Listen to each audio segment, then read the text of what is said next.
ಶನೇಶ್ವರ ದೇವಸ್ಥಾನದ ವಿಸರ್ಗಡೆ ನೆಲೆಸಿರುವಂಥ ಶನೇಶ್ವರ ಸ್ವಾಮಿ ದೇವಸ್ಥಾನ.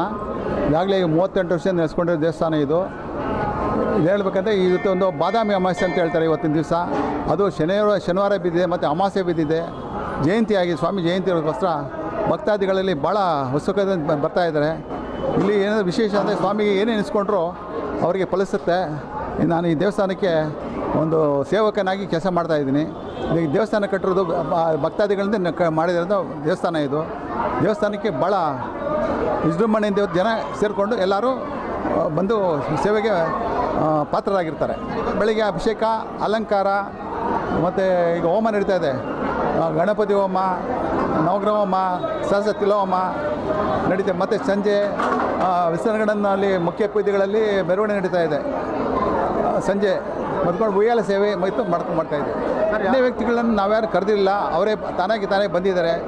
ಸುಮಾರು ಈಗ ಇಲ್ಲೊಬ್ಬರು ಫ್ಯಾಮಿಲಿ ಕೋರ್ಟಿಂದ ಅವರು ಜಡ್ಜ್ ಬಂದಿದ್ದರು, ಆಮೇಲೆ ಪೊಲೀಸ್ ಇನ್ಸ್ಪೆಕ್ಟರ್ ಸರ್ಕಲ್ ಇನ್ಸ್ಪೆಕ್ಟರ್ ಬಂದಿದ್ದರು, ಮಿನಿಸ್ಟ್ರು ಬಂದಿದ್ದರು, ಬಂದು ಹೋಗ್ತಾ ಇದ್ದಾರೆ. ಅವರ ಬಂದು ಹೋಗ್ತಾ ಇದ್ದಾರೆ. ನನ್ನ ಹೆಸರು ಕೃಷ್ಣಮೂರ್ತಿ ಅಂತ. ನಾನು ಹೆಚ್ಚಾಗಿ ಹೇಳಕ್ಕೆ ಹೋಗ್ಬೇಕಾಗಿ ನಾನು ಸೆಕ್ರೆಟ್ರಿ ಅಂತ ಆದರೆ ಸೆಕ್ರೆಟ್ರಿ ನಾನು ಯಾವತ್ತು ಹೇಳ್ಕೊಂಡಲ್ಲ. ದೇವಸ್ಥಾನ ನಾನು ಒಬ್ಬ ಭಕ್ತ ಅಷ್ಟೇ. ಇಲ್ಲಿ ಅಷ್ಟಾಗಿ ನಾನು ಹೇಳ್ಕೊತೀನಿ.